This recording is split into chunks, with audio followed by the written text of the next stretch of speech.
All right, well, good morning, everyone. Out of respect to all of you, but also out of respect to all of those who've joined us online, I want to welcome you to this special session of our Israel Studies program here at the Freeman Spogli Institute on the 1973 Yom Kippur War Lessons to Remember.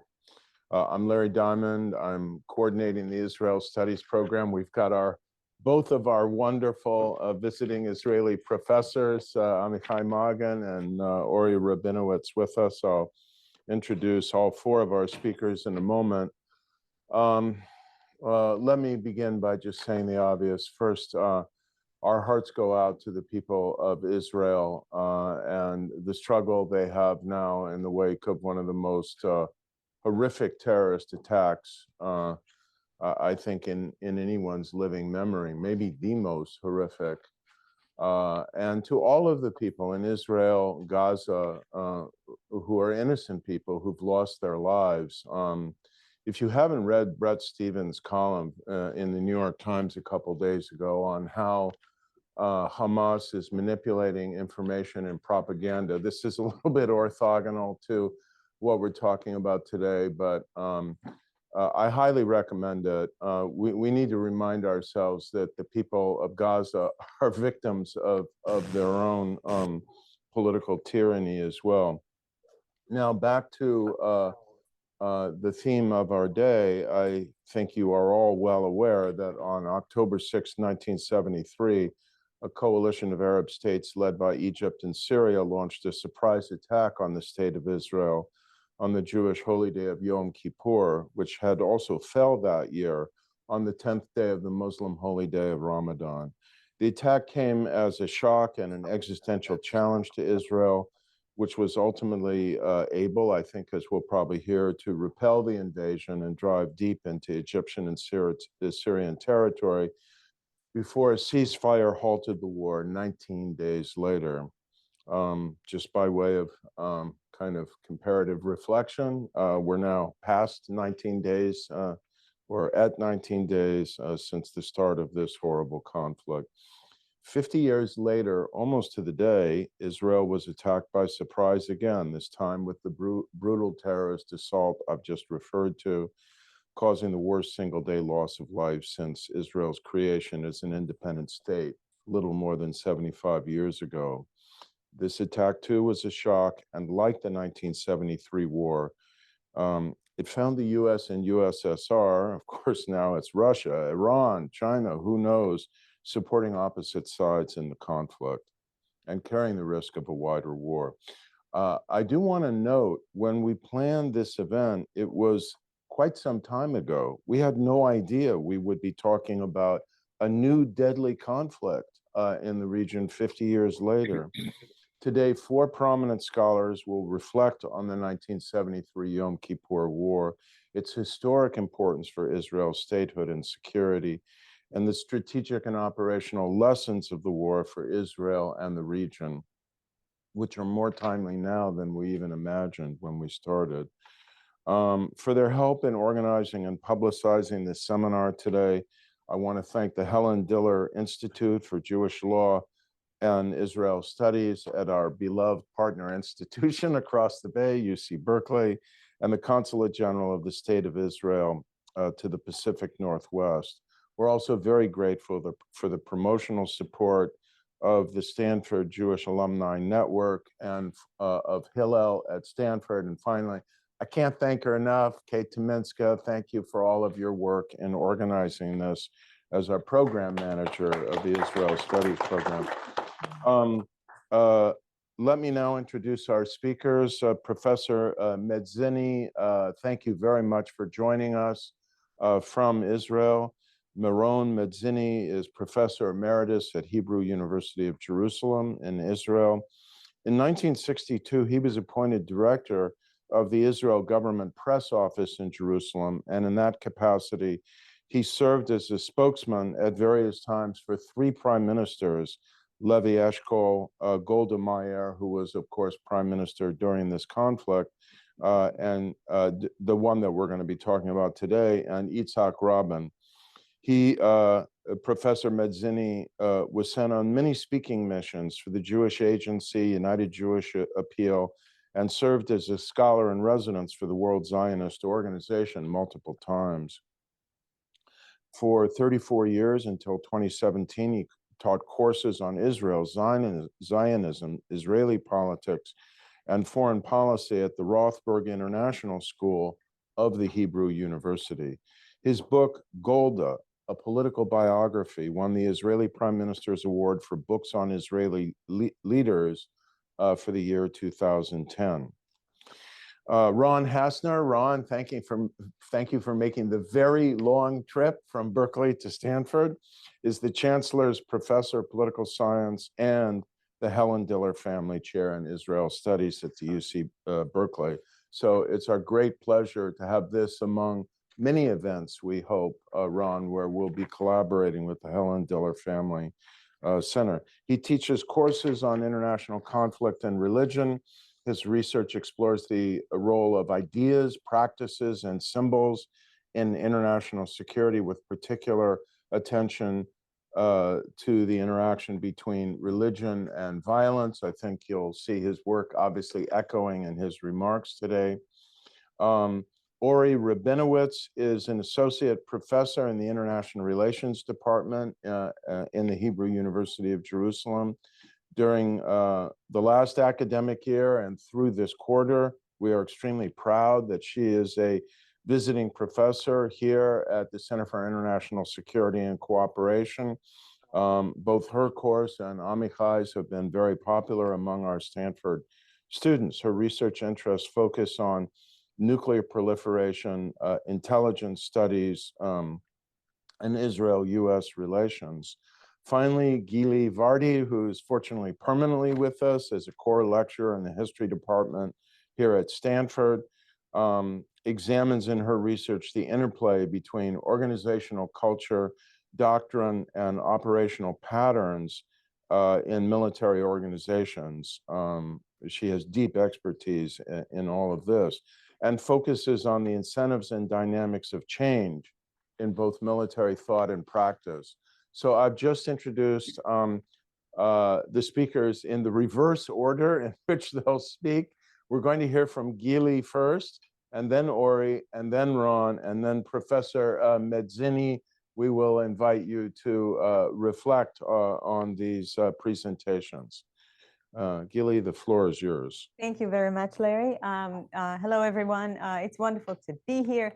I can imagine that it's not so much the October 1973 war that is on your mind, and therefore I will offer a few topics that we can later discuss in our Q&A time. But I would like to take you back to 1973. I'll start my words with, Ori, please time me. I'll start my words with an acknowledgement of the very real mental and physical scars that the Yom Kippur War left Israelis with. And I would like to dedicate my portion of the panel to my beloved father-in-law who fought in the Southern Front, and he is still carrying these scars with him. Israel lost roughly 2,650 dead and over 9,000 wounded. And despite the fact that we know today that this is not, that there are bigger traumas, it doesn't erase this one. So the Yom Kippur War is a very deep national trauma. But surprisingly, it's not the deepest military trauma. The IDF eventually, when you think about it, after the initial shock, the IDF, the Israeli Defense Forces, delivered. They delivered exactly what they were supposed to be, delivering according to plan. They repelled. First, they stopped an enemy, a combined enemy, a coordinated enemy attack, and then they counterattacked. They repelled the attack, and then they launched a counterattack, and they brought military victory. And this is something we should remember for later discussion. Now, I'm going to focus on the operational lessons of the Yom Kippur War, operational tactical lessons, because as we all know, Israel is all tactics, no strategy. And that is true. And this is one of the things that I'll ask you to keep in mind, because I think this is changing as we speak. The strategic lesson making actually of the Yom Kippur War actually took place somewhere else. It took place here in the US. And it gave us, right, it gave a huge incentive for the Americans to change their own doctrine and some of their technology. And eventually it gave us what we call the air-land battle doctrine. So first, I'd like to start with the Six-Day War and the War of Attritions, the wars that preceded Yom Kippur and their impact. The Six-Day War, I don't need to introduce it to you. It was a huge success for Israel, and of course made the IDF quite proud of its achievement. But it also taught the military leadership in Israel that their instincts are the right ones, that they should always be on the offensive if war is coming, that they should always be very active about it, active to the point of aggression. And the other war, the War of Attrition, taught them that that their enemies, right, mostly the Egyptians, are unwilling to risk an all-out war with Israel until something else happens, until they're stronger, until the Russians with the Soviets will deliver them new weapons, until something else happens. Okay, and it sort of made them, you know, a bit too comfortable. This is exactly the moment, right? The Egyptian plan was so effective because the Egyptians realized the Israeli state of mind and they designed their plan accordingly. The Egyptian plan, just as a quick introduction, the Egyptian plan is built on, it has two phases, right? One phase is surprisingly, right, crossing the canal, establishing a strip, and it's not a huge strip. The depth is up to 10 kilometers, which is 4 miles, I want to say. 6 miles. Right, 6 miles, some miles. It's not a huge strip. And this strip is very well defended by anti-tank and anti-air capabilities that Israel was aware of it, but never planned on fighting or facing this, right? And so that's the first portion of it. The plan is limited. It was never meant to, Sadat never meant to take all of the Sinai. He said, I don't need it. I just need one speck of sand of Sinai. And so establish this strip and then wait for the Israelis, because they knew that the Israelis were coming. The Israeli instinct, mind you, they're aggressive, take the initiative and attack, right? So the Israelis will hurl themselves against this. I want you to imagine, right, big umbrellas defending the Egyptian forces, unseen but very powerful, right? And the Israelis will simply destroy themselves, right, trying to break into Egyptian lines. In the north, the plan is less impressive. It's mostly the Syrians trusted numbers more than anything. It's a highly imbalanced sort of front. It's up to, sometimes it's 1 to 60, this kind of imbalance, right? And they trust their forces to simply break through, move forward, take back the Golan Heights and take it all back, right? Not a part of it and then negotiate, no, take it all back and then be done. So that's the goal. These are the goals in the north and goals in the south. They're very different goals. That's the plan, and this is exactly how it worked, because the knee-jerk tactical reactions on the Israeli side, right, what's in their operational DNA made them move forward immediately. Naturally, the emphasis is in the north, where they're right, the idea is to repel, right? What happens in the north is that the front itself will break into two pieces, into two big chunks. In the north, the Israelis sort of managed to repel. In the south, there are Syrian forces moving forward, and they're moving forward all the way, and then they stop, and I'm not at all sure why they stopped, where they stopped on that bridge, Gesher Bnot Yaakov, the Bnot Yaakov bridge. And in the south, right, the Egyptians achieved that speck of sand, that strip, and then they wait. According to their plan, they wait for 7 days. Now, Egypt never planned for this. It planned for the second phase, in which they are moving forward and trying to capture the passes of Sinai, but they never practiced it. So you can doubt whether they really thought they'll get there. But Sadat made the mistake, and he allowed his troops to move forward, at which point, right, the Israelis were free to attack them in the open, which is what they do best. That was on the 12th of October, which is a pivotal moment, because up to the 12th of October, right, Israeli security doctrine, right, rested on three legs: deterrence, intelligence, and decision. That is decision by battle. Up to October 12th, all three legs, all three pillars failed. Deterrence failed, the intelligence failed, and decision by battle could not have been achieved. They couldn't achieve it. This is the moment where that I want you to think about, right? Because we are in a very similar moment. Deterrence failed, intelligence failed, defense, which is the fourth leg, failed. Let's talk about decision in battle. Other changes that followed: the army grew. The Israeli IDF almost doubled its size, and Israel couldn't sustain it. It caused a lot of economic issues, and therefore Israel moved on to relying on technology. It was a bigger air force, more tanks, better tanks. It changed its intelligence apparatus, and we can talk about the strategic change of air-land battle during Q&A time if you want. But do note that at that moment of October 12th, that conceptual void that Israeli leadership was facing, right, was a moment that didn't bring change, because Israel was allowed to eventually bring decision, or given an opportunity to decide the war by battle in a decisive battle in the Sinai, right? It didn't have to change anything about its security doctrine. And I'm afraid that we're facing a moment in which we do need to rethink Israeli security doctrine. I suggest we pay attention, as there is a similar sense today that something immense about the doctrine and our assumptions is broken or even was lost on October 7th. Perhaps irrevocably, but maybe not. Israeli security perception will need to change again. Thank you.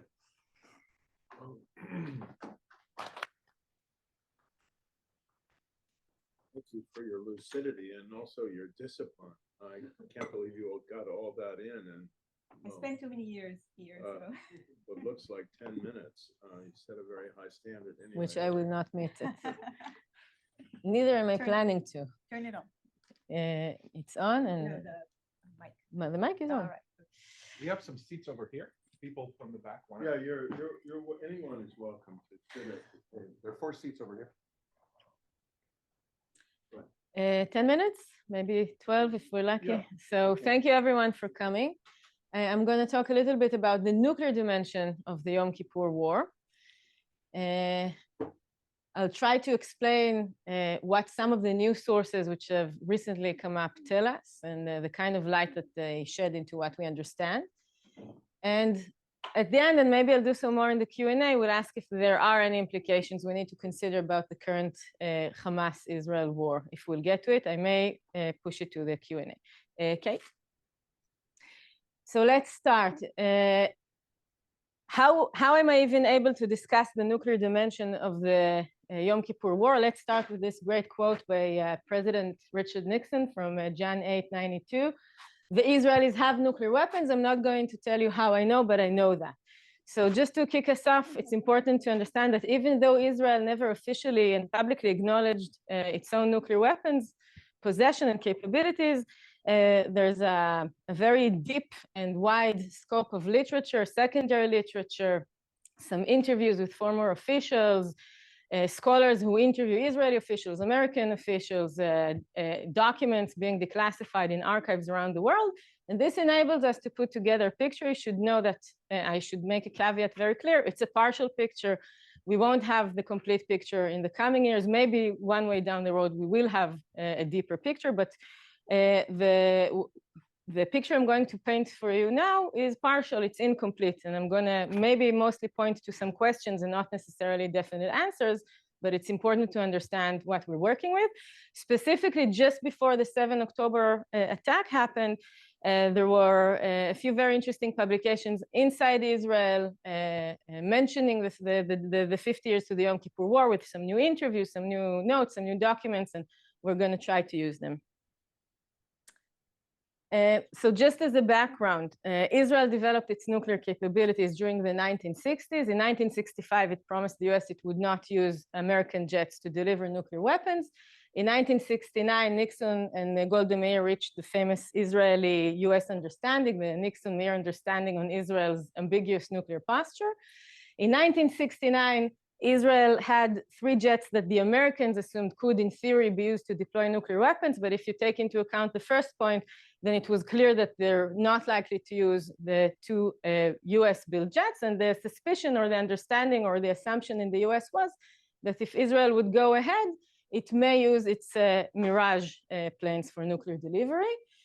Another consequent understanding reached between Israel and the US, and this is all based on documents which have been declassified. It's not me divulging any secrets. One of the subsequent memos reached with Yitzhak Rabin, who was then the ambassador in Israel in October 1969, mentions that as a part of the understanding, Israel also guarantees not to deploy its Jericho missiles until 1972. Jericho missiles are ballistic missiles, which Israel bought and developed throughout the 1960s from the Marcel Dassault French company. And the assumption was that they would also be a part of a future deployable arsenal, right? One of the big mysteries about whether or not Israel is actually the Jericho missiles I just mentioned. For example, Bill Quandt was a Middle East NSC staffer in the first days of the war, throughout the war, but specifically he recalls that in the first day of the war, he saw an alert, a note saying that Israel had put its nuclear forces on alert, and he talked about it and he mentioned it, and this was a source of a lot of debate in the literature. Did he get it right? Was he accurate with the dates? You know, it's very difficult to prove. And this is what he said. I saw a piece of paper in the intelligence that suggested that the Jericho missiles had been put on a higher state of alert. Another thing that the scholarly community was dealing with was evidence by Professor Yuval Ne'eman. He was a physicist involved in the Israeli atomic effort. In the Yom Kippur War, he was basically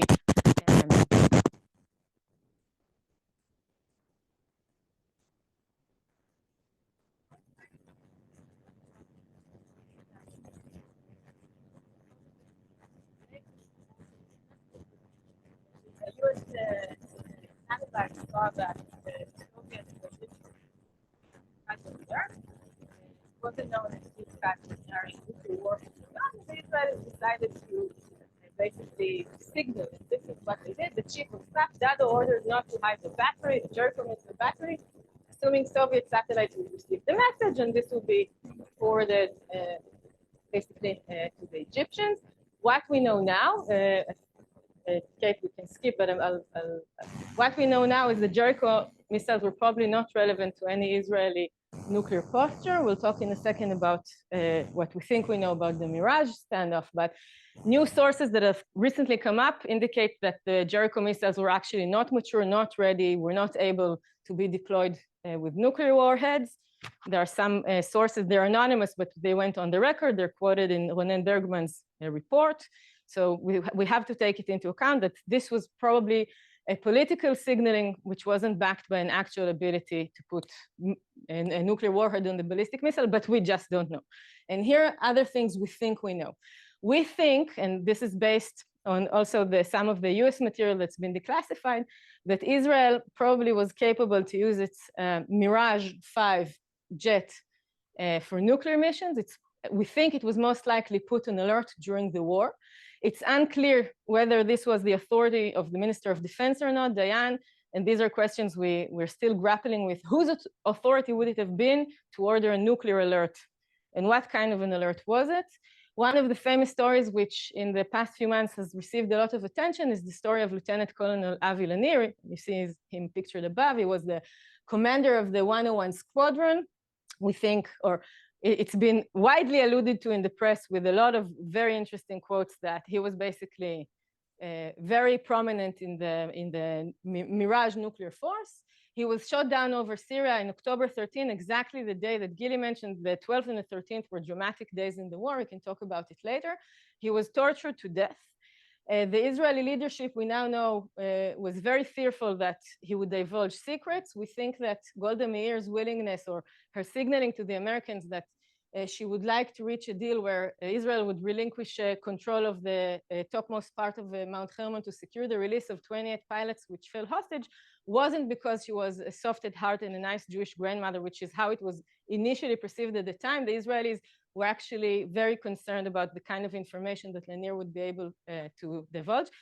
The fact that nothing came out meant that he didn't say anything. He was given the Medal of Honor posthumously. Had he divulged anything to the Syrians, you would have seen them targeting the exact places that he would have pointed. It's very clear to understand why. And here are some of the new notes and new evidence that has come up. So this is a note which historian and my colleague and friend and historian Adam Raz received from an anonymous source. We think it details the handwriting of Minister Israel Galili during the war, but it's important to say we can't authenticate it because it did not come from an official archive. Someone gave Adam an envelope with notes. That being said, all other details are actually lined up. It was featured in Ronen Bergman's story, the one I mentioned, just when we noted the 50th anniversary of the Yom Kippur War. It's interesting because it means that it was published with the Israeli military censor's approval inside Israel. This isn't me uncovering a new piece of document. I'm basically telling you what was in the paper, and it's just interesting to see the kind of discourse that's now being allowed.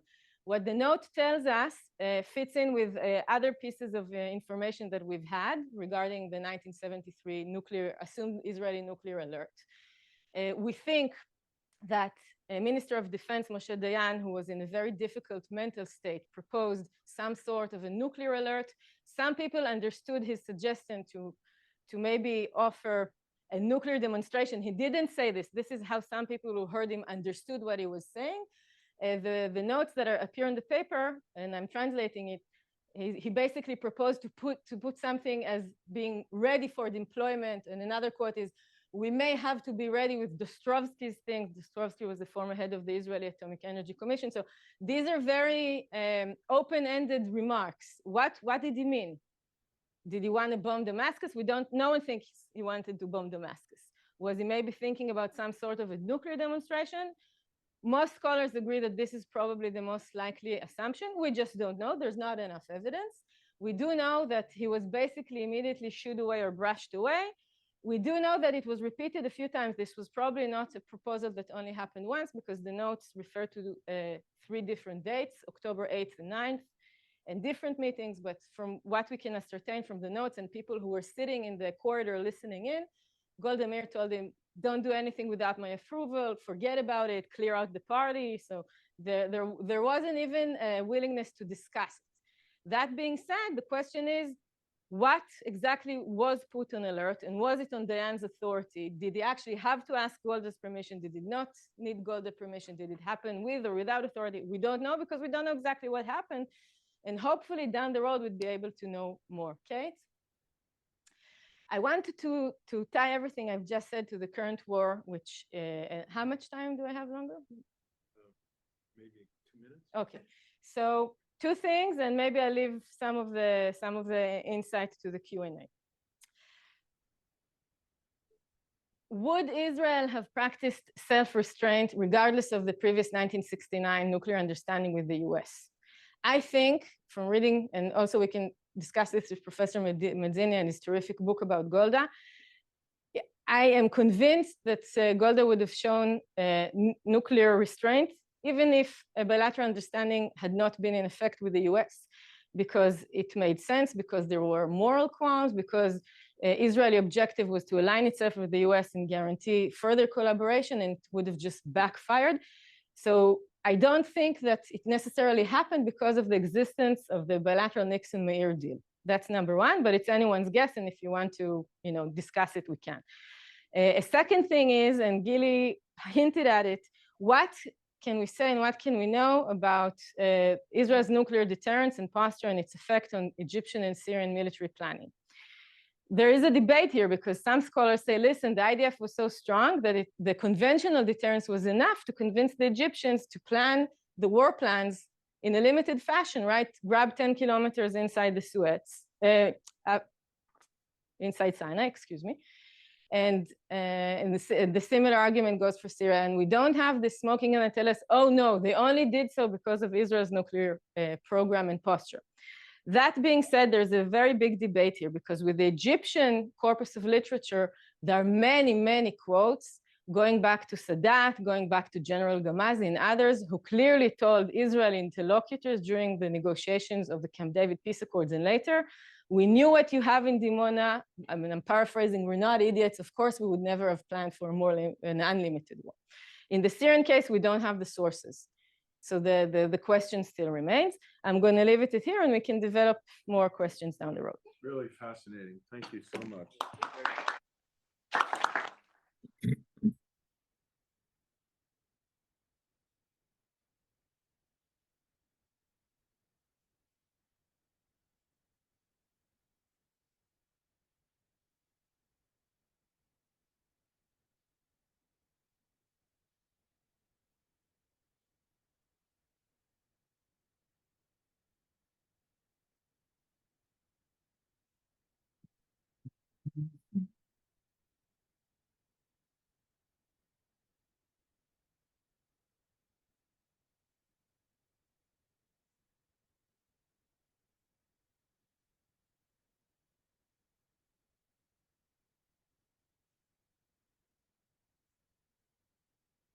Dear friends, I can't hear you.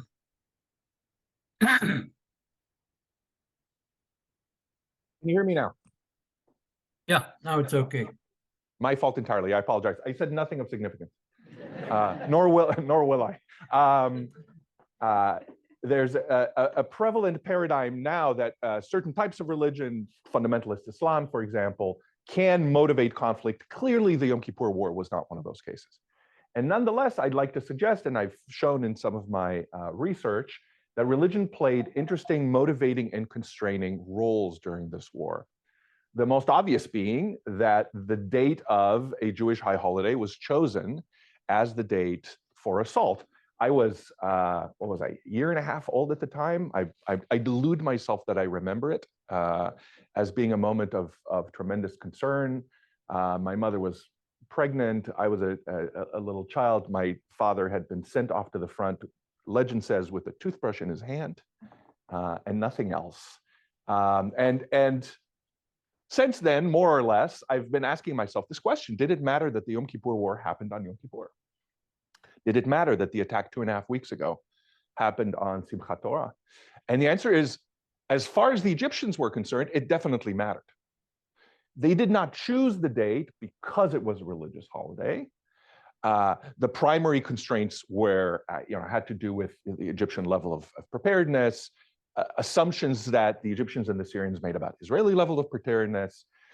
The moon had to be in a particular constellation. They were worried about the tides for crossing the Suez Canal. That left them with multiple available dates, and one of those happened to be Yom Kippur. And at this point, the very same Egyptian sources that you refer to start debating what could this possibly mean. The Jews will be hungry. The Jews will be distracted by prayer. Many military personnel will be off duty. It will be difficult to mobilize them. It will be hard for them to get to the front. So first of all, I'll say that's just interesting, right? That religion plays this kind of role. We see this in other moments in history. The Tet Offensive, for example, is another interesting case of this. Pearl Harbor is another interesting case of this, right? The decision to launch an attack on Sunday with very pragmatic planning as to levels of preparedness, which crews would be on boats and onshore, et cetera. So that's one reason I think it's interesting. Second reason I think it's interesting is because the Egyptians got everything wrong, completely. Hunger, of course, was not an issue. Within minutes of the first bombs falling, everybody understood that it was time to eat. And the order went out, and a rabbinical sanction was issued that said that, of course, there's no reason to not eat at a moment like this. I have no evidence to think that people were in any way sort of distracted by religious observance. It is true that units were in a holiday mood and many were not on the front. It is also true, at least initially, that mobilizing them proved difficult, and we know this from conversation that Dayan had with some of his staff. Radios and televisions are off on Yom Kippur. That's true to this day. There was a deliberation as war seemed to loom about instructing the population to keep its radios on, even though no attack had happened yet. But there was a very real worry that just that announcement would cause tremendous panic. And Dayan says, what would they be listening to all day on the radio if we have nothing to say? Are we going to play music on Yom Kippur? People will know that something's up. But nonetheless, mobilization turned out to be very easy because everybody was in the same place. Everybody was in the synagogues. And so unit commanders just went to the nearest synagogue and hauled all the young men out. The roads were empty, which the Egyptians seemed to be unaware of. Mobilization to the front may have happened at twice the speed at which the Israeli military had planned to mobilize because nobody else was on the road. All things that the Egyptians were blissfully unaware of, and I have a hypothesis about why. I'll get to that in a minute. Factor number 3, this isn't just Yom Kippur for the Israelis. This is also Ramadan for the Egyptians. This is a factor that Golda Meir takes into account as she's trying to figure out whether the intelligence coming in is a concrete warning for attack. There's a brief moment where someone in the room says, attack on Ramadan? They wouldn't do that. But it's not just Ramadan, it's also the anniversary of the Battle of Badr. Now, for those of you who don't know their early Muslim history inside out, the Battle of Badr is one of the Prophet Muhammad's most glorious victories, and it has several interesting characteristics. It is a victory, it's successful. It is a battle against all odds. Muhammad's troops are vastly outnumbered. It's a battle to retake land that was initially land of Muhammad and his followers, right? So there's real parallelism here to the Sinai. And fourth point, it's a battle won thanks to divine guidance. The prophet Gabriel is literally at Muhammad's ear, sort of whispering advice as the battle commences. So the fact that it was the anniversary of the Battle of Badr, the fact that the Egyptian operation is called Operation Badr, sends a strong, and in my mind, sort of multivocal symbol to Egyptian soldiers participating. Here's what you're doing and here's what it means. That is something the Israelis did not take into account. I suspect, in fact, though I cannot show, that the Israelis thought of Ramadan as sort of a Jewish Yom Kippur. How could they possibly attack us during Ramadan? But Ramadan is not a Jewish Yom Kippur. Ramadan is, during the day, a day of fasting, but in the early mornings, before sunset and after, before sunrise and after sunset, sort of a very festive active time. That, to my mind, also explains why the Egyptians got Yom Kippur wrong. They thought that it would, like Ramadan, would clog up the streets, that it would preoccupy everybody, that would make it very, very difficult to mobilize, when in fact, one of the significant ways in which Yom Kippur is very different from Ramadan is that it's rather easy to mobilize. Factor number 4, so far I've talked about the religious date as a constraint on the Israelis and as an immobilizer on the Egyptians and the Syrians. There's a backlash effect. If you're going to exploit your opponent's religious holiday, you are going to unleash a certain amount of religiously motivated anger that can in turn then act as a mobilizer. For example, in American synagogues, many of whom heard about the Yom Kippur War because of the time difference in the midst of Yom Kippur services, when people burst into synagogues on the East Coast, on the West Coast mostly, and announced that something terrible had just happened, and then prayer services stopped. And that community, the American Jewish community, mobilized and exerted significant pressure on the White House to support Israel. I can't quite see a parallel to this happening in the last 2.5 weeks, except that many sources that report on the events of Saturday, 19 days ago, mention the religious significance, the clash of values, the moments at which they were sort of caught unawares in the middle of celebration. And so I think it has symbolic significance. Again, it sort of doesn't compete with your accounts. We're talking nuclear weapons here after all. Whereas I'm dealing with emotions, social interpretation of events. And I'd like to say something about the last possible interpretation of this event. Does anybody know what the significance of St. Crispin's Day is? The Battle of Agincourt, that's right. So I refer to this as the St. Crispin's effect. It used to be, before 1415, when the Battle of Agincourt happened, that St. Crispin's Day was a day of significance to Christians in the West.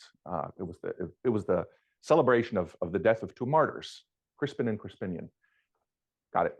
But then the Battle of Agincourt happens, and Shakespeare famously links the Battle of Agincourt to St. Crispin's Day in Henry V's famous speech.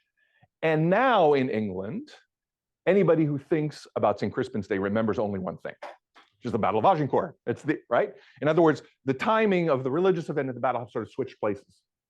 I've also sometimes referred to this as the Ashura effect, in the sense that for many people in the Shia world, Ashura is not just a reference to the Muslim holiday and the historical events associated with, but it brings up memories of prior Ashuras and the violent events that accompanied those Ashuras.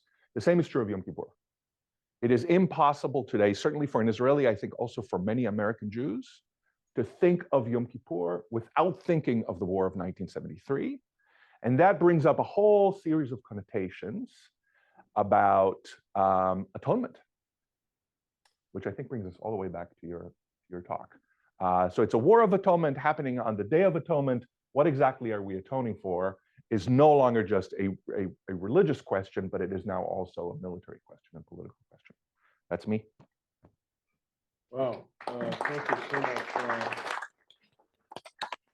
So Professor Medzini, it's now our pleasure to welcome reflections from you. Good morning to all of you. Well, from Jerusalem. How long do I have? He's asking how long he has.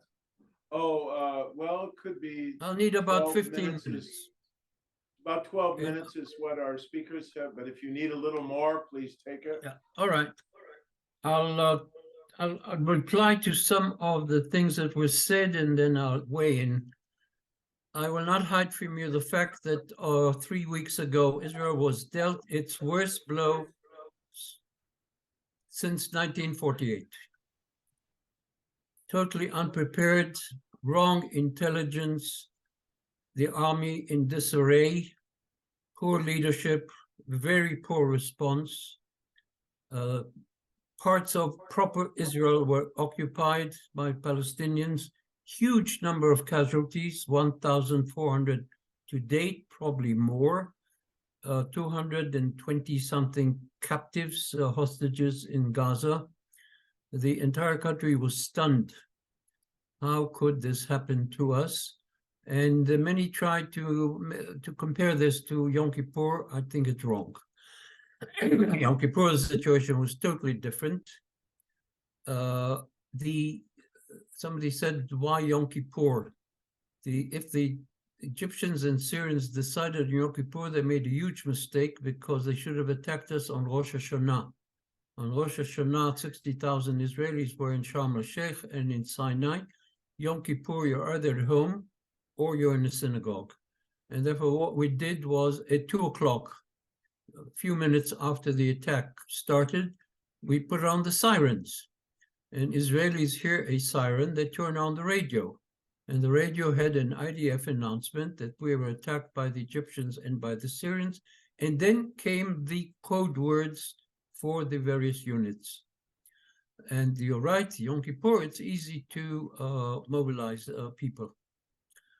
The Egyptians had, as the speaker probably correctly pointed out, they had limited purposes in the war. It was essentially to strike a blow to force the Americans to start making political moves, mainly to start pushing the Israelis in order to think about some sort of negotiations and withdrawal. This was the strategy of Egypt. By the way, it succeeded. The other one who had a strategy was Kissinger. The step-by-step approach, how do we use this war in order to start a political process? And therefore, if the Yom Kippur produced one positive thing, it was the beginning of a peace process. I witnessed the arrival of Kissinger at Golda and Meir's home, January 18, 1974. He brought a letter from Sadat. Imagine a letter written by Hirohito to President Truman 4 months after the destruction of Nagasaki and Hiroshima. It's unbelievable, unheard of. Now, nuclear weapons. The Golda-Nixon understanding took place on 28th or 27th of September in the White House. 2 people present, Golda and Nixon. She later dictated the contents of the understanding to one of her assistants, either Simcha Dinitz or Moshe Bitan, I forget which one. You're right about the missiles, but the key thing, the two key things were Israel will not test and Israel will not talk. And this is the origin of the Israeli nuclear ambiguity. The United States, for its part, will get off Israel's back and not force it to sign the nuclear, the proliferation, non-nuclear proliferation treaty, and the United States will cease the visits to Dimona. Prior to that, there were regular visits by American inspectors who came to visit the site. Regarding Moshe Dayan and nuclear weapons, the story is Monday after the failure of the counterattack of Israel. He was in a bleak mood. He was hinting gloomily about the destruction of the Third Temple. He felt that there was nothing to stop the Egyptians from marching almost all the way to Tel Aviv. As the meeting broke up, he leaned on the door and he looked at Golda and he said, maybe we should consider special measures. And she looked at him and said in Hebrew, Tishkach mize, forget it. And that was the end of it. American sources later on reported that Israel armed some of its weapons. I'm not sure about any demonstration. If we talk about demonstration, Peres proposed a demonstration on the eve of the Six-Day War. One of the reasons for the Six-Day War apparently had to do with the fact that the Egyptians were convinced that Israel had obtained nuclear capability. But I don't think at any point Israel considered the possibility of using nuclear weapons. I would add something else. At no time in the Yom Kippur War was Israel, the existence of Israel endangered. At no time. The only time our existence was endangered was in the War of Independence during the first month. Now, I'm old enough to remember the end of World War II. I was 13 when it ended, and I was in the youth brigades in 1948. I didn't fight, but I was in the youth brigades.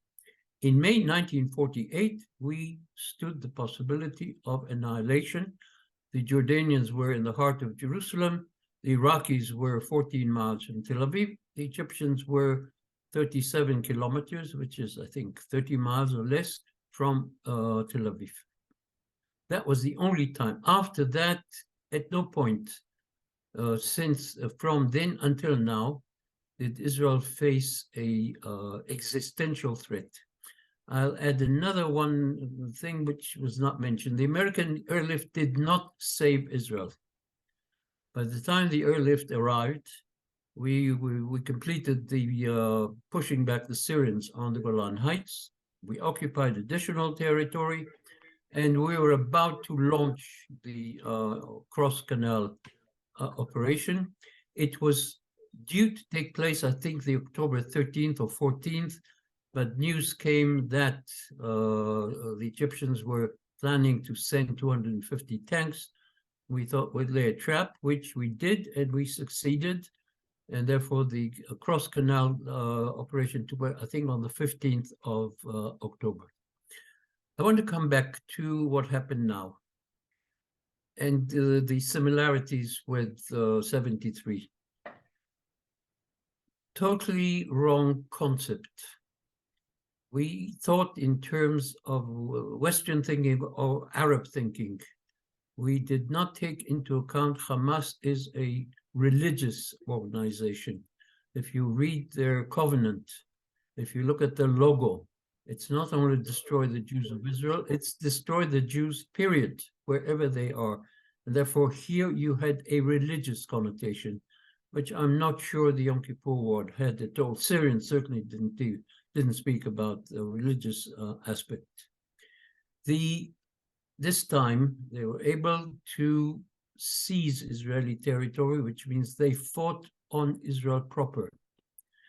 And the doctrine that was coined by Ben-Gurion and mentioned correctly, I think, by Professor Vardi, collapsed. Ben-Gurion's doctrine goes back to 1949. Israel must have intelligence, deterrent, fight the war on enemy territory, never fight the war at home, and you fight a very short war because your economy will not survive if you fight a long war. And regrettably, we did not deter, and we were very much surprised. It took the army a bit longer to rally. In Yom Kippur, it was faster, but it did rally, and we put ourselves together. Two other similarities. Yom Kippur War, on the eve of Yom Kippur, we were about to have national elections. And the Labour Party slogan at the time was, you never had it so good. And therefore, anyone who talked about the possibility of a war was counter to the slogan in which the ruling party decided to run the elections. Secondly, this time, for the last year, since January 4th, Israel has been embroiled in a massive argument about the insistence of the ruling coalition headed by Netanyahu to reform the judicial system. But much more than that. It's not only a judicial system, it's basically to reshape the soul of Israel. Which way is Israel going to do? This was not the case in the Yom Kippur War. Furthermore, in the Yom Kippur War, you had a totally different leadership. Without insulting anyone, until Netanyahu, it took him 5 days to expand the cabinet and bring in 2 former chiefs of staff. Those who ran the war, the only one who had any serious military experience was the defense minister. All the others had virtually no, some of them never served in the army. And therefore, now we have a totally different situation. Golda conducted the war in the way she knew how to conduct the war. In her cabinet, 5 ministers, they made the decisions, and I watched her virtually every day as I was her press secretary at the time. She did this in a cool, calm, collected manner. And one of the most important things, right after the war, she said, it happened on my watch. I am responsible, for better or for worse. The chief of staff said, I'm responsible, director of military intelligence, head of the security services, head of the Air Force. The 4 of them said, we are responsible. Netanyahu so far has failed to say in so many words, it happened on my watch, I am responsible. We will somehow emerge out of this, but it'll take us much longer. And we are at the moment bruised and scarred. And I'm sure, I suspect that we have many more days, probably weeks, before this thing is over. This is basically my contribution at this stage of the game. Thank you, Professor.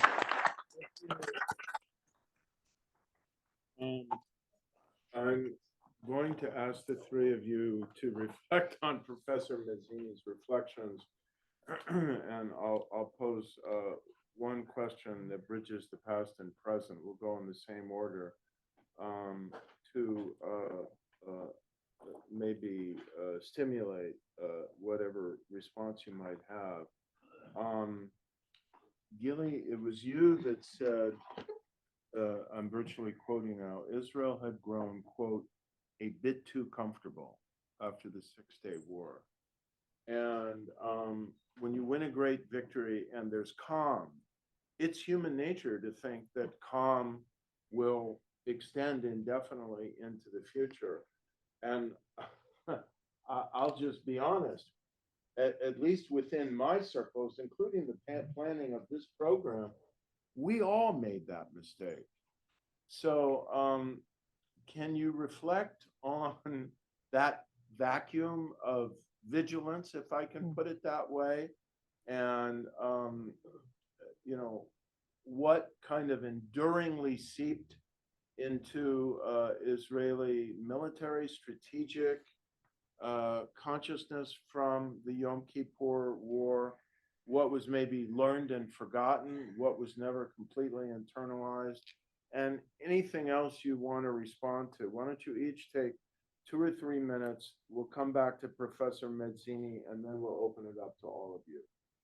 Go ahead. Right. Yes, thank you. Victory is a curse. And Dayan also had a saying similar to this one. The IDF and Israel writ large learned a lot from the Yom Kippur War. As I said, the structure of the army, the center of gravity, if you so wish, changed or improved. Intelligence improved considerably. It's just that, you know, the enemy changes too.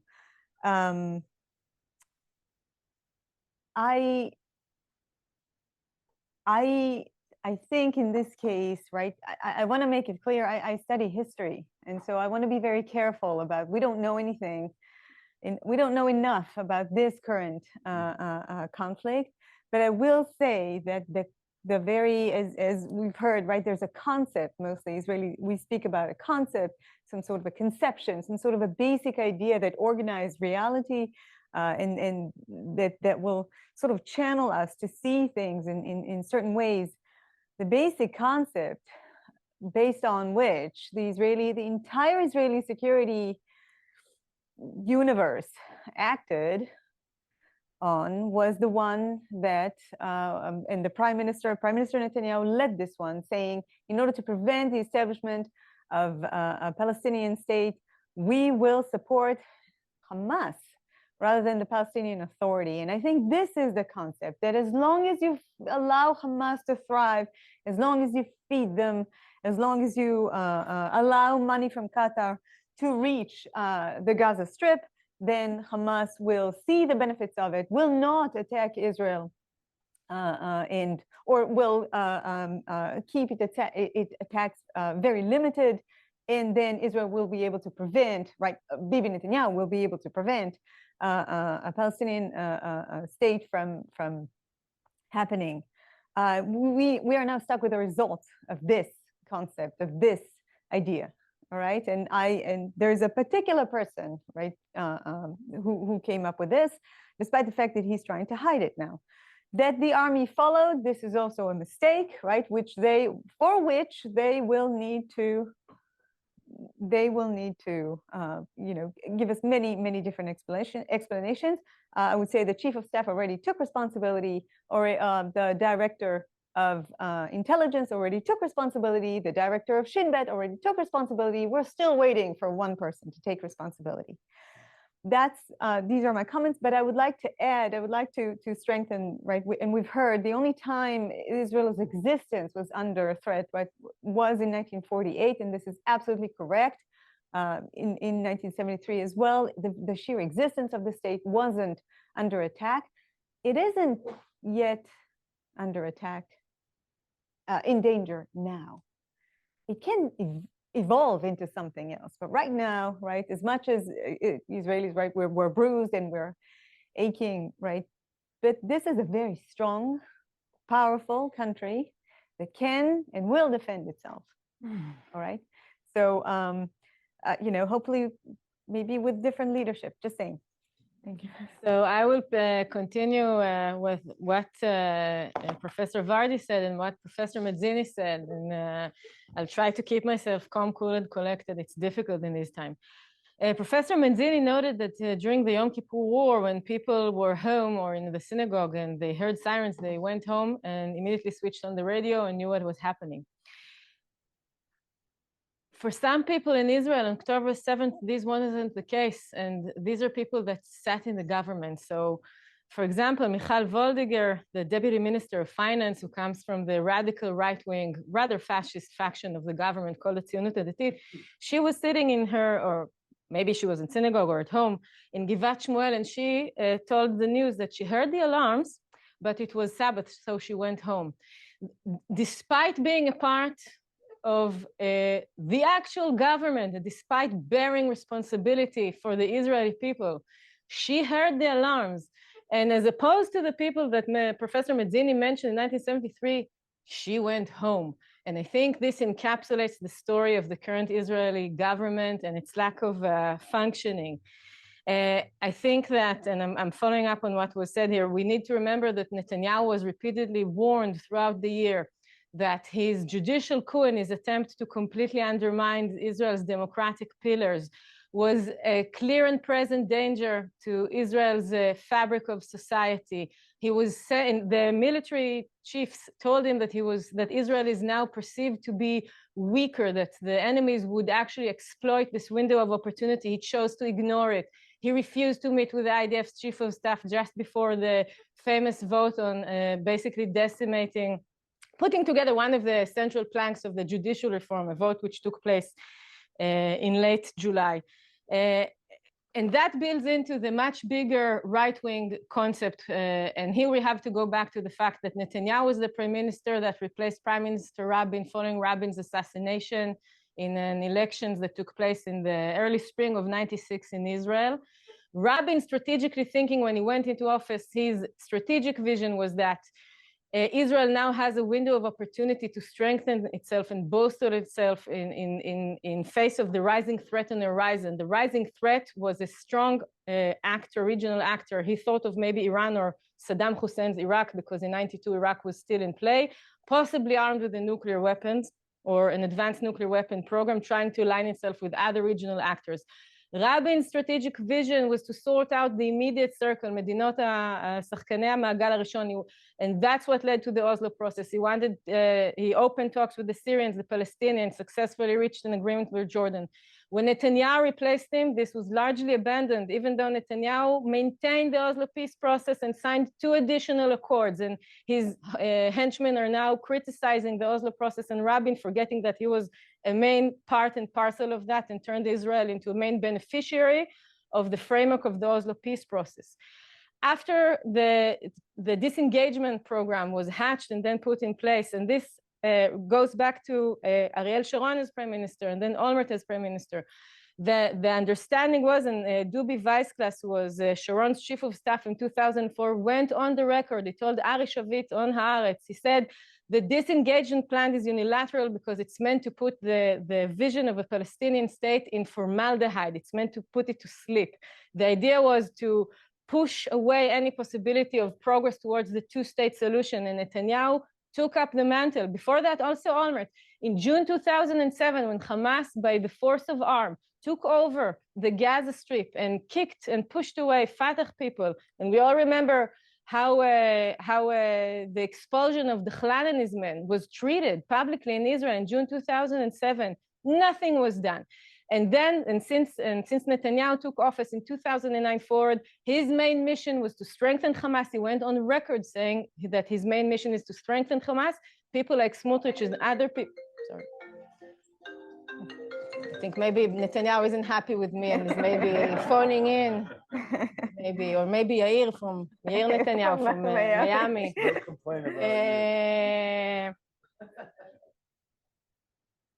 Strengthening Hamas.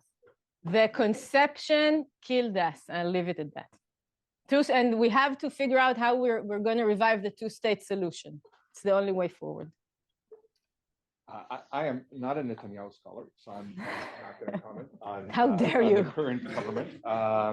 So I'm going to keep my comments to Hamas and something that Professor Medzini led me to think about.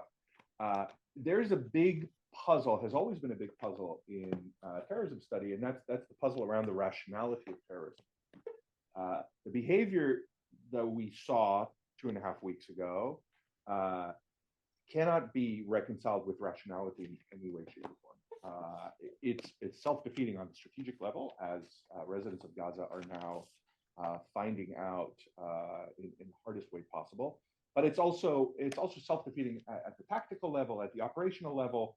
None of what happened there makes sense. So I think there are sort of a couple of intuitive responses.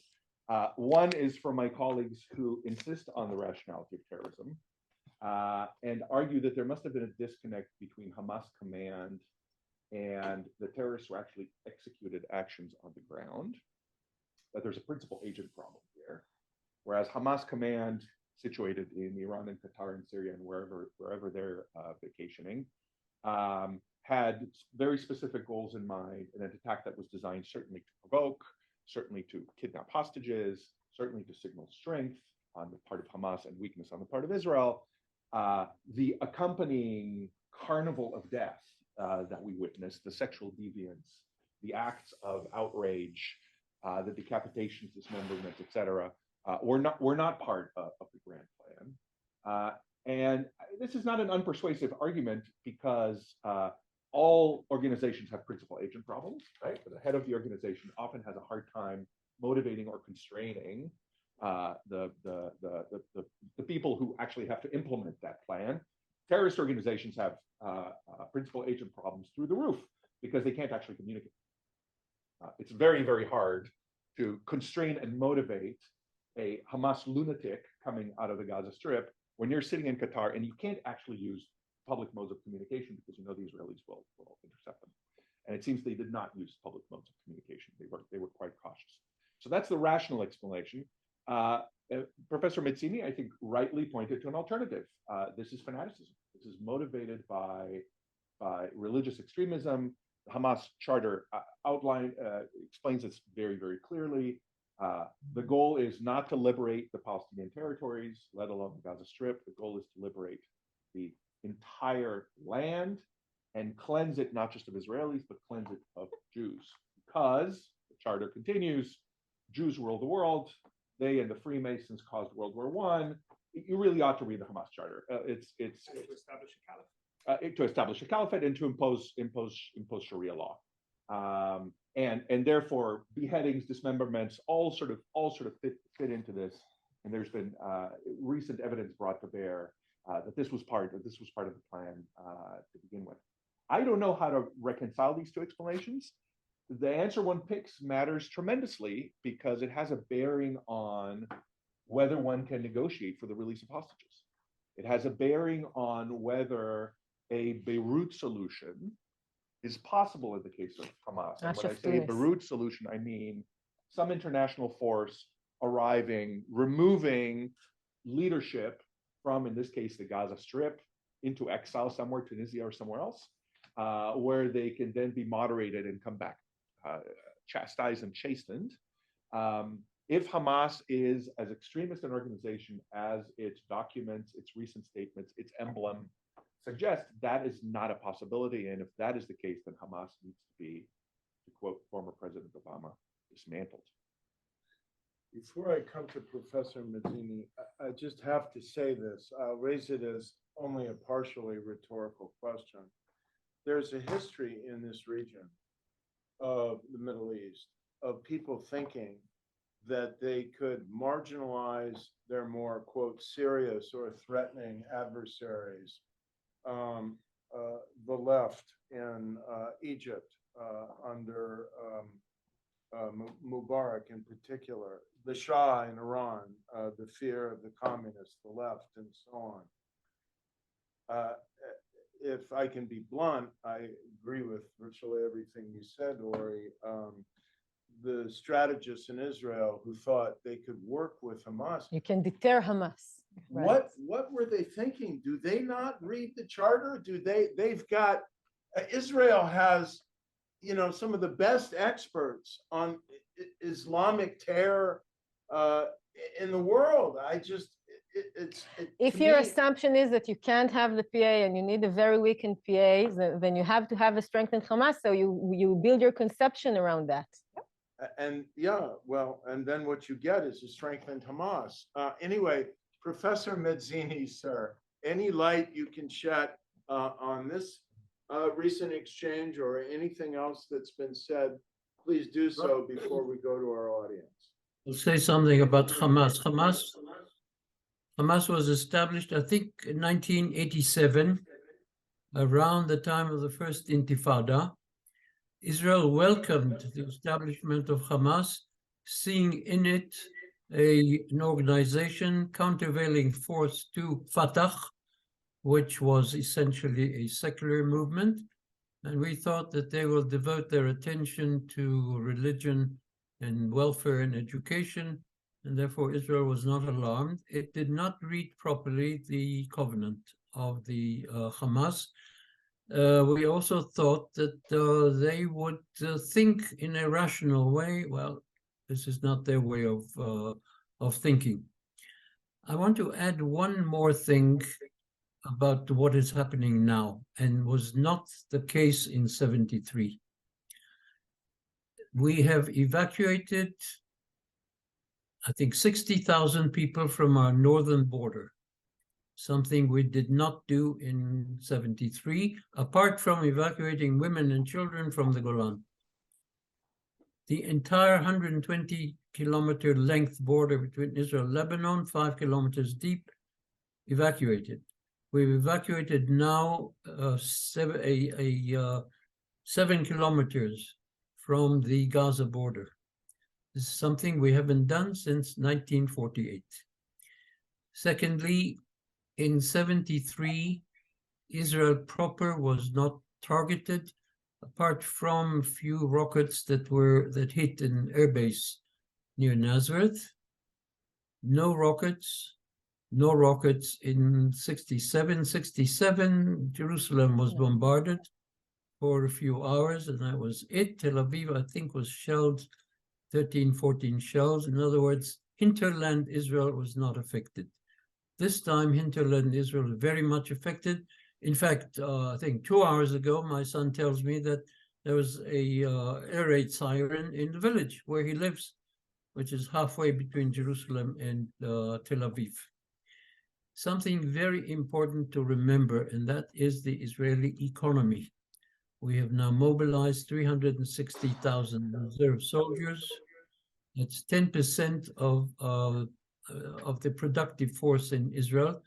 Tourism is at a standstill, and most airlines stopped flying here.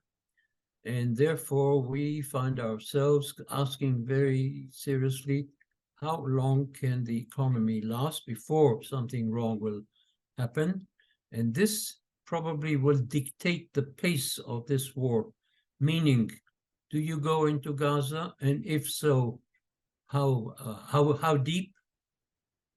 With what force? And then you've got to ask yourself a question: where do we go from here? What's the end game? Bearing in mind that now we are dealing with America, with Russia, with Iran, with Hezbollah, with a very restive population in the West Bank. Happily, so far, nothing wrong with Israeli Arabs. In other words, this is totally new and unexpected. In 73, you did not have that kind of a situation. Great. Anyone want to pose a question or an issue on the panel? First of all, I want to thank all of you for truly outstanding presentations, incredibly rich, incredibly well-informed. And Professor Medzini, my understanding is that you're 92 years old. It's only my 91, dream. 91. עד 120, עד 120 כמו 20, עד 120 כמו 20. Until 120 like you're 20. So just really, thank you. I want to put before you two themes that we haven't touched upon, which I think are really interesting. The first one really relates to geopolitics and military doctrine, and that is the transition from a state-based warfare, which was what we had in 1973, Israel, Egypt, Israel, Syria, with all the implications of that, command and control, borders, UN, etc., to a reality in which the warfare is primarily vis-a-vis violent non-state actors, proxy warfare, clientelism, etc. Help us understand the implications. Just for our American audience, I want to, if I may, just put this into context.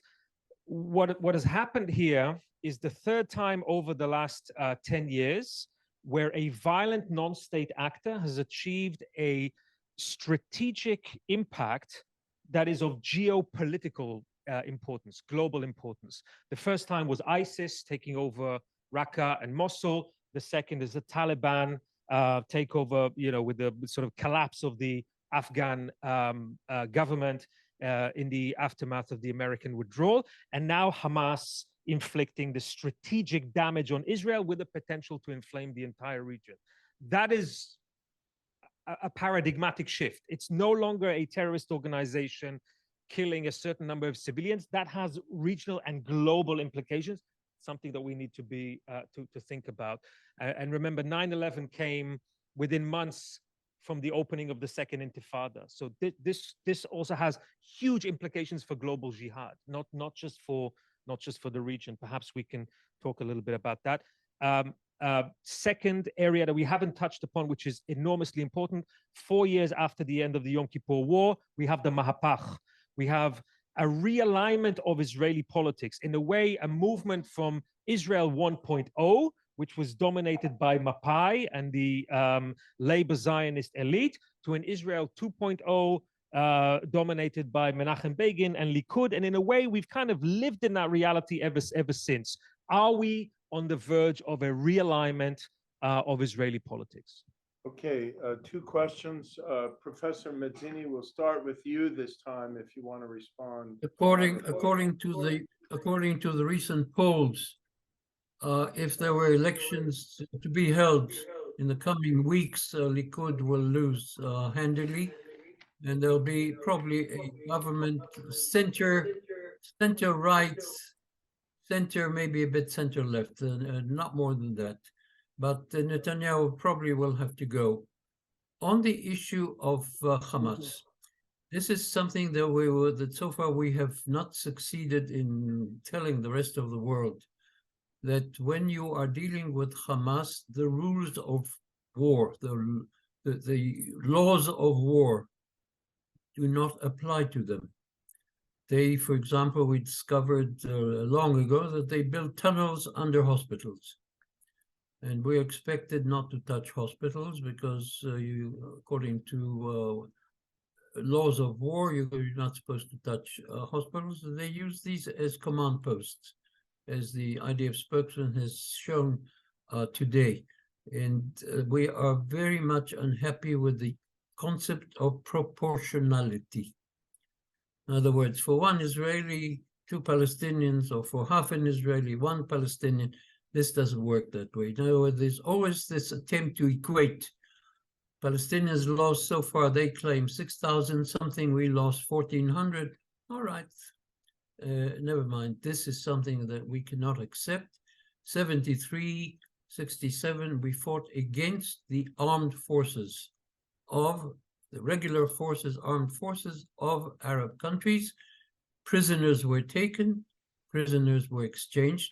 The Syrians violated the laws by torturing and killing prisoners. The Egyptians, by the way, did not go that far. Therefore, it was easier to get on with them when a peace process started. Yes. Okay. So two things. The IDF is well aware, right, of this sort of tectonic shift. I do want to remind everyone that in 2006, Israel went to Lebanon, right, and fought Hezbollah under conditions that are very, very similar, even though I would say Hezbollah is a bit more impressive than Hamas in terms of fighting capabilities and capacities. And this went very badly for Israel, but I think the IDF learned some lessons. So they are in a process of a doctrinal change. But I will add to this complexity, because I'm sure you all know that American forces, it's not the only tectonic shift, right? Because very considerable American forces are currently in the Middle East. And it tells you two things. One is that the US identified major American interests in this, and it is there to maintain these interests and protect them. The other is that now Israel is, of course, there's this big hug. The big hug, right, keeps Israel in a certain place, and Or and I discussed this earlier. I think Israel is going through a sort of hastened process of learning, right? As I said at the beginning, Israel is all tactics, no strategy. And I think the Israelis are now forced to think strategically, forced by their American friends, which is not a bad thing, right? It's a positive development. I will add something else as a historian. This is definitely the most horrifying time, but it isn't the first. And as much as it pains me to quote Ariel Sharon, who in the 1970s says, you want quiet coming out of Gaza, you want the Gazans to be quiet, are you willing to do what it takes? Which is exactly what Professor Medzini is saying. This takes many things which are undoubtedly war crimes, without dispute, right? But we're probably at the very beginning of a new era in which we need to redefine, right, our war crimes. Sorry.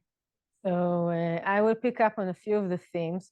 First of all, Micha, I absolutely agree with you that we need to look into the transition from Cold War era style state armies, conventional clashing armor tanks, clashing World War II style, into the current strategic arena where Israel is basically encircled by non-state actors that are armed by conventional forces, well-trained and well-equipped as cutting-edge military forces. When we say terrorists, I'm 42, I grew up in the 80s and the 90s, I imagine someone running with a knife. This isn't, we're not there, we're not in that political prism. I think we can chalk this off to a combined success, the double-edged sword of having successful conventional and nuclear strong deterrence in the 70s onwards. I think it pushed the Arab, Israeli Muslim conflict, those who oppose Israel's existence, into thinking that while conventional armies or the vision of, an armored tank division rolling through the Sinai or rolling in Jordan or rolling in Syria can somehow change the strategic calculation, the new understanding, especially since the end of the Cold War, was that the future of the conflict lies between Israel's conflict with highly armed, highly trained non-state actors. And the Iranian strategy, and we've seen it played out so far, is to encircle Israel with entities which could inflict what we call death by 1,000 cuts, and would prevent Israel from launching short-term wars, carrying the warfare into the territory of the enemy, and everything that we've discussed. As to the political domestic arena and the 1977 Ma'apach, the big political change, which brought about the end of the Labor government and the beginning of the Likud era, I hope we would see a dramatic political shift. The thing is, and I talk about it with students and interlocutors all the time, because of how Israel's political system is made up, we just don't know when that election might happen. What people don't know, you and I and the Israelis, Netanyahu is engaged in a bitter fight for his political survival. He delayed the establishment of a unity government for 5 days because he insisted on not pushing out the most radical elements of his government. And he was quoted in the media and saying as, I need to have my 64 fingers the day after the war, and this is what motivates him, and we see him going after and leaking press briefings against the army and its heads because he wants the army to bear full responsibility. And it's very dangerous because those right-wing political factions in government are now backing horrible, massive settler-led violence in the West Bank. We've had shootings. It's like they are eager to launch an all-out war in the West Bank, which would leak into the wider conflict. These radical elements need to be pushed out of government and taken down in the sense of encountered. And it's not going to happen while they're still in government. I learned from mistakes. I appreciate especially Gil-li's comment on the issue of war crimes. There's a real puzzle here, right? As Professor Medzini also said, there's one party here that is held accountable to international law, and the other party, it is not as if it doesn't know about international law or accidentally, whoops, I didn't realize that this was not okay. It exploits international law because it assumes that only one side is bound by it and not the other. So perhaps in the future, decades from now, we will see a world where there is a new branch of laws of war that is applied to what now seems to be a growing trend. The most dangerous participants tend to be non-state actors who are not just released, but sort of rewarded for defying these laws. Amichai asked about geopolitics as an outcome. I'll, as is typical of me, turn the question on its head and talk about geopolitics as a cause. I am not as persuaded as my interlocutors that the cause of the Hamas attack is Bibi Netanyahu and nobody but Bibi Netanyahu. I believe that the cause of the Hamas attack is the Saudi-Israeli rapprochement, which puts two unlikely partners in a real state of panic. And we should emphasize this because it goes against the argument that religious identity is key here. Iran is cooperating with Hamas in scuttling a Saudi-Israeli rapprochement. These two parties could not be more different. One is Shia, the other is Sunni. Now, everybody in the room knows that Shias and Sunnis are like cats and mice in general, but just to drive that point home, the most violent war in the Middle East, by far, was the Iran-Iraq War, fought among other things about this, because of this religious divide. In the last battle of that war, the Battle of Basra, which lasted about 2 months, more people died in this one battle between Shias and Sunnis than in the entire Arab-Israeli conflict, 48, 56, 67, 73, the entire Israeli-Palestinian conflict piled on top of each other does not produce the number of fatalities in the Sunni-Shia rivalry in one battle. So this is a massive gulf, and yet you are spanning this gulf in order to prevent a process that starts with Sadat and Begin at Camp David, moves on to Jordan, recently is accelerated through the Abraham Accords with some agreements that may or may not be significant. I think they're quite significant based on how the Israeli left was upset by these accords. I take them to be quite significant. And now a step, and I'll say one last thing about geopolitics and the Saudi-Israeli relation. To my surprise, 2 weeks ago, the Saudis proclaimed in mock outrage that they are so upset at what the Israelis are doing in Gaza that they are freezing negotiations with the Israelis. I did not see that coming. I thought, annulling, canceling, we're never talking to you again. Right. We are freezing. And we heard yesterday from the Saudis that they're already thinking about when those negotiations will restart. Confirming in my mind, A, that geopolitics are the driver behind this, B, that perhaps not all Saudis and all Israelis are insane. And somewhere, and I'm not saying it's Bibi Netanyahu, but somewhere someone might actually be acting rationally because nothing will piss off Hamas and the Iranians as much as a continuation of Saudi-Israeli negotiations. And I hope the Americans push for that hard. I think they're doing so. We're essentially out of time. So I'd like to give each of you 1 minute, but literally that's all I can do. And Professor Medzini, I'll begin with you, to think in the future how historically we'll look back at this current conflict not 50 years from now, because that's too far, but 10 or 20 years from now, how do you think we'll be in a session like this, reflecting on this current conflict? Professor?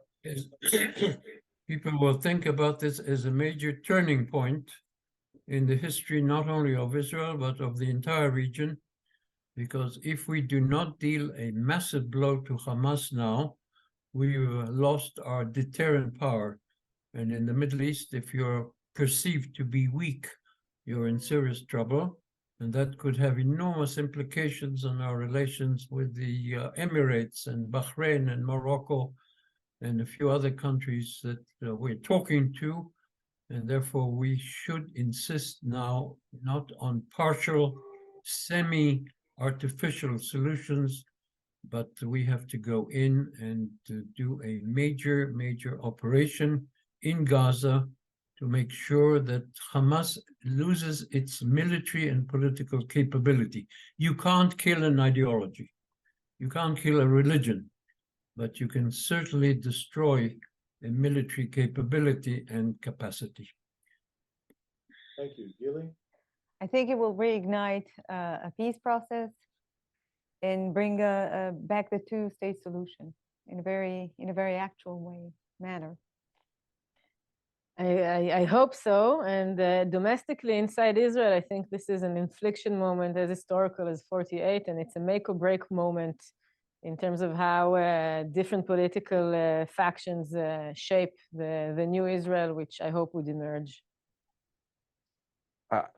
I also want to be optimistic. There's a dark corner of my mind where I'm worried that people are just going to try to muddle along. The more of those tactical strikes that we've seen in the last 2 days, now dragging over the next 3 months. And then Netanyahu will say, look, we've killed 95% of the Hamas command. That's enough. And now let's pretend nothing happened and go back to business as usual. I hope with you that that's not the case. I'll note what I think everybody in the room knows, that if Hamas is removed from Gaza, something else needs to go and fill that gap. That cannot be the international community because it cannot be trusted. Anybody who trusted it 3 weeks ago no longer trusts it. It's not going to be the US government because they're too smart. It's not going to be the Egyptians or the Saudis because they're too smart. It has to be the Palestinian Authority. Palestinian Authority will not do that unless you give them an incentive. And that incentive has to be a move from Oslo stage 1, which is a stage we've gotten stuck in, to at least Oslo stage 2, perhaps even Oslo stage 3. I don't know what that means. Maybe that means a seat at the United Nations. Maybe that means the Palestinian flag flying over the White House for 2 weeks. But you got to give them something in order to convince them to take over the Gaza Strip. And I hope that will ultimately lead to, that will ultimately lead to a move ahead in healthy Israeli-Palestinian relations. But there are now scars, and that's part of the point of terrorism. There are now scars that are very hard to heal. And so I want to refer back to something Professor Medzini said. One of the real obstacles to an Israeli-Syrian peace are scars from 1973. Israeli-Syrian peace are scars from 1973. Yes. What you did to our people, the way you behaved when the whole thing was over. And I think it's become very hard to say, deep down inside, there are partners for peace. That's the goal of terrorism, is to burn bridges. Well, I apologize that we didn't get to more questions, but I think you'll agree that this has really been an extraordinary session. Again, when we first organized it, we imagined that it would be mainly historical and certainly not reflecting on a current crisis. But we have wound up not only learning a lot about history, but very deeply about the current moment of great crisis and potentially, when the fighting ends, a hopeful opportunity. So thank you all for joining us, and please thank our speakers.